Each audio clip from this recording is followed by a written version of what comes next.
आकांक्षा एवढ्या उन्हात कशाला आलीस ग? हे तर ऊन काहीच नाही ग, या उन्हावर हॉट तर मीच आहे. जाऊ दे, बसते मी. कसल्या घरामध्ये मला लग्न लावून दिलीस?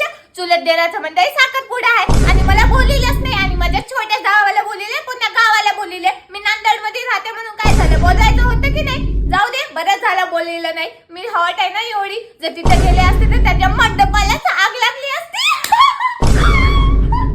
मग आकांक्षा मेहंदी लय छान काढलीस ग. मी काढली नाही ग, माझी एक फ्रेंड आहे सीमा मेहंदी आर्टिस्ट म्हणून, मग तिनंच काढली. तुला माहितीये का, हे बघ ना किती छान मेहंदी काढली तिनं. आणि जर तुला पण काढायची असेल ना तर कमेंट मध्ये मी डिटेल्स देते, तिला तू कॉन्टॅक्ट करू शकतीस. अगं सुन बाई, फॅन लाव ग, गरमी व्हायली मला. तुला गरमी वाढली मम्मी? अगं गरमी कसं